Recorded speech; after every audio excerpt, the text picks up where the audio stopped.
Hey, Steve. I'm delighted to be back with you. Another episode of the Value Stream Show. So today we wanted to talk about differentiating value streams from other things, meaning if you spot a value stream or something in the wild that you think might be a value stream, how can you tell if it's a value stream or not? So Steve, what would you say are the characteristics or the different aspects that help us to identify whether something's a value stream or not? Yeah, I think this is a really valuable aspect of traveling the path of value stream thinking and learning about value streams, because a lot of folks ask, how do I identify a value stream? How do I start to talk about value streams in the context of my team or my business?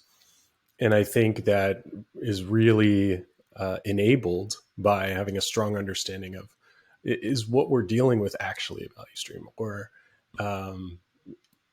how do we get a benefit from thinking in terms of value streams when we could be thinking in terms of processes or any other way of thinking about workflow in an organization? So the first thing that comes to mind when I think about value streams is a customer, right? And I think that's probably the most valuable part that kind of like fired a light bulb in my head, was this idea of connecting the workflow of a sequence of activities to a customer outcome, something that happens for a customer. And a lot of folks will say, okay, well, I don't have any connection to a customer. I work on a product team. We have demos, but we only demo internally. We bundle everything up into a release every couple of months, and that goes out to customers, but I don't actually deal with them. And that's pretty common. It's less and less common, I would say, but historically that's been a challenge. And I think that thinking in terms of a value stream where you start to envision or map out all the activities that happen from when your workflow kind of gets to the limit of your visibility or your impact, and what happens after that before it gets to a customer is really valuable, because it enables you to start to see the big picture and make decisions about how to enable the best flow of work out to that customer. Even if it's beyond your control, you can sort of set things up so that things are going to customers as in the best state possible. But that's definitely the first thing that we think about when we think about a value stream is there a customer at the other end of this? And the contrast to that is, if there's not, then you're probably dealing with just a process. You're probably just dealing with a repeated activity or sequence of activities that may or may not have a direct impact on a customer. The really valuable thing about a value stream is that it's impacting customer outcomes. And that's why I think it's so powerful. So just repeating that back to you, you obviously, it doesn't mean that your specific job is customer facing, and that's where you get a little bit of, you can get a narrow perspective sometimes as an individual contributor. You have to look at the whole process that you're working together with the team on and see, is that directly customer facing? And that's the first defining characteristic. Okay. So, and if it's not got a customer directly attached to it, then it's probably just a process of some kind. So fair enough. What would you say is the next characteristic of a value stream? Yeah. So, I mean, there's one clarification I would add to the prior comment, and that's just the idea of an internal customer, right? And a lot of folks will trip over this idea that, okay, well, what I'm doing, let's say standing up new environments inside the company for product teams to use, or doing something like hiring new candidates or onboarding new hires. There's still a customer to all those activities, And so you can think of all of those activities and those sequences of activities still as a value stream, and you might benefit from thinking of them in terms of a value stream because all the metrics of flow apply. So I would add an asterisk to customer and mention that internal customers are in some cases just as important as external paying customers. And in some cases, external customers are users or they're buyers of a product or service. And you can think about them differently because they experience value in different ways. So in some cases, you've got a buying customer and they're experiencing the outcome of a different value stream than a user of a product or service. But you can still think of a value stream connecting to that customer. So customers being more than just what you might think of as a typical user of a service. Sometimes it's a buyer, sometimes it's an internal stakeholder, sometimes it's a individual contributor inside the organization. But to your question, and to get back to this differentiation, and continuing on from where we were talking about a process, like I think that when we're thinking about value streams, of course, we want them to be somewhat consistent. I would say mostly consistent, right? They're highly repeatable sequences of activities because that means we can kind of standardize them, optimize them, improve them.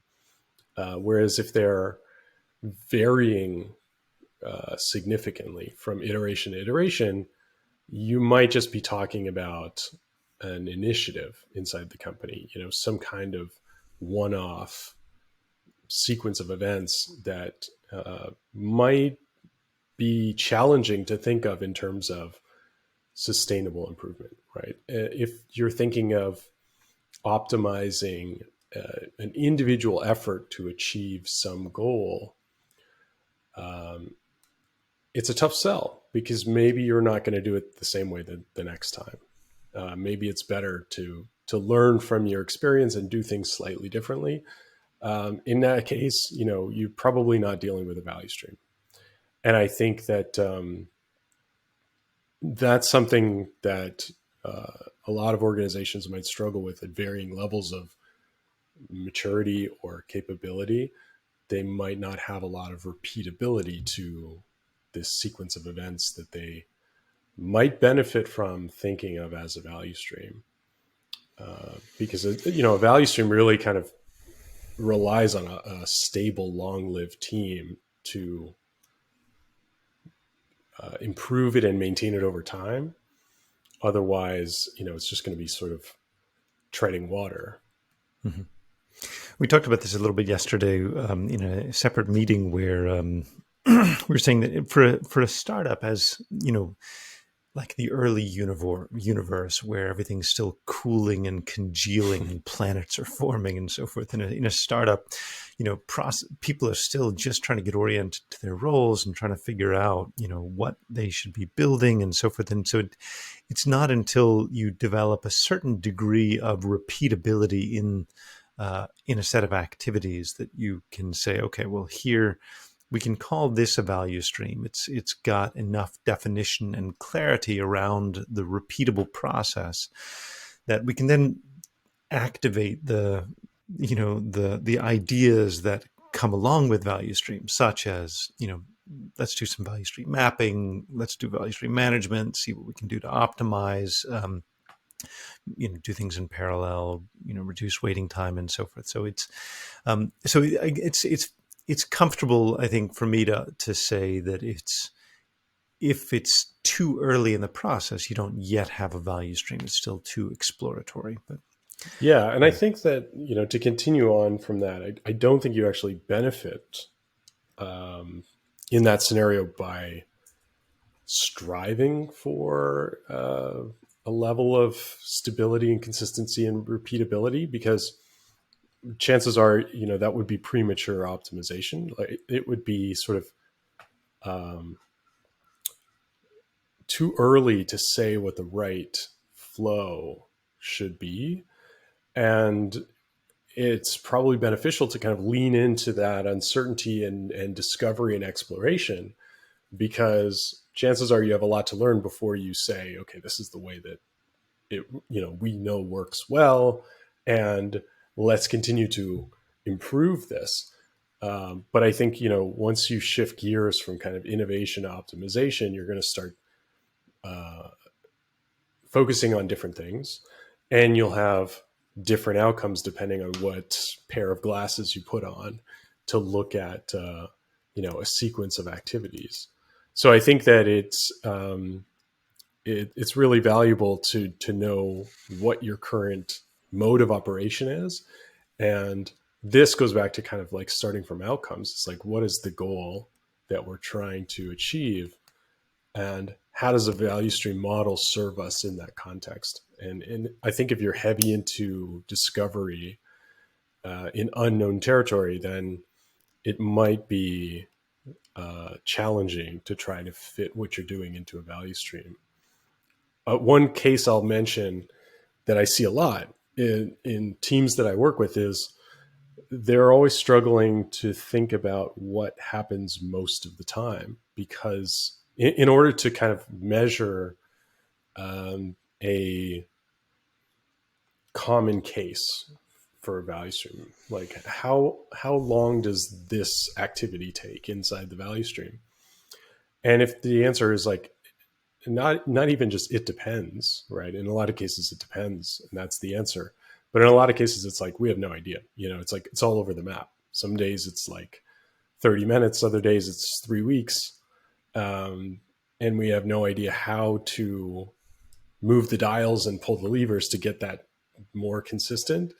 It might be a little bit too early to start thinking about optimizing a value stream.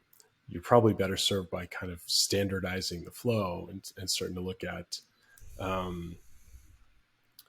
improving the stability of that operation. Okay. So, any other defining characteristics you'd say that differentiate a value stream from other structures within an organization? I think I guess let me inject one that we talked about previously, which is that a value stream is a relatively linear process over time. There's a lot of different systems and structures within an organization, but a value stream is specifically, a linear process done over time, generally handing off between multiple people. But it's really, I guess, doesn't necessarily have to be always something that's done by multiple people. But that's, I think, where most of the complexity arises, where there's handoffs between folks. So I'd offer that as one differentiator, linear process. Anything else? I like that one. I mean, definitely linearity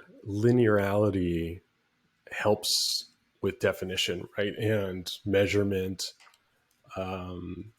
This idea of like striving for some form of stability and consistency. Because the more kind of complex and branching and interconnected the process is, or the sequence of activities, the less it's going to be possible to kind of measure and optimize that, right? Because it just gets into unknown territory. But I also like the emphasis on collaboration, because I think that that's where we see a lot of benefit to this is we struggle with work when it's collaborative.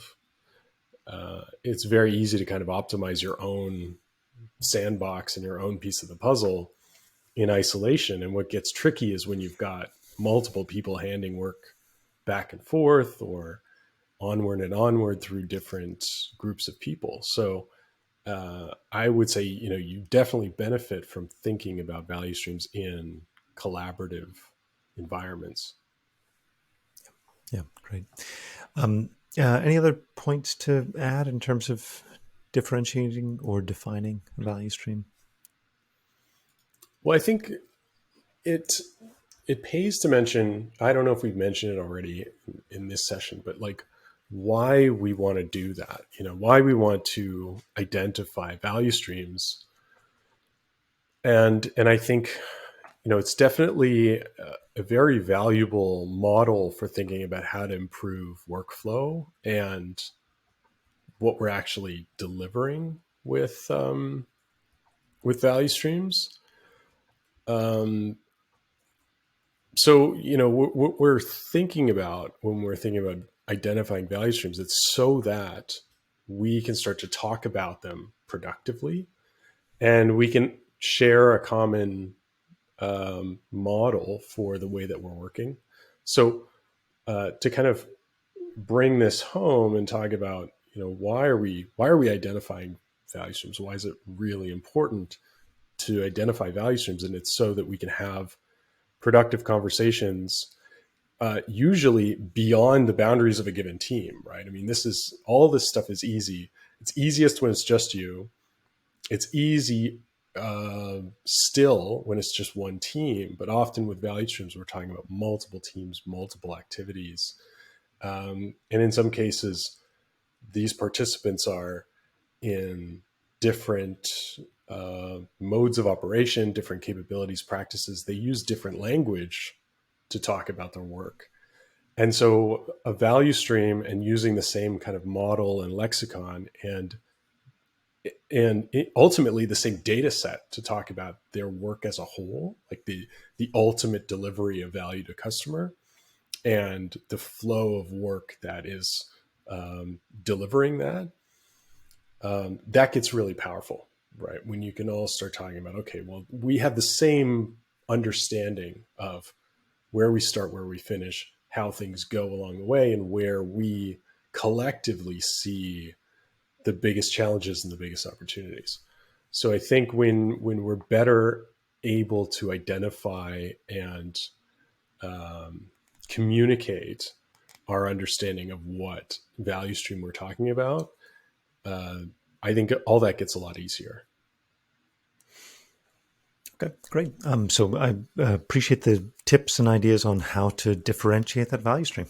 So that's, I think, hopefully helpful for the listeners. So thank you so much, Tim. Hopefully we, let us know if you've got different ideas about how you think about the boundaries and how you think about what they look like and their characteristics.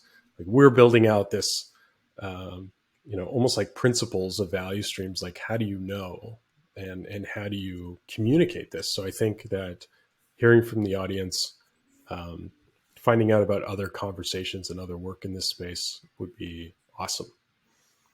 Fantastic.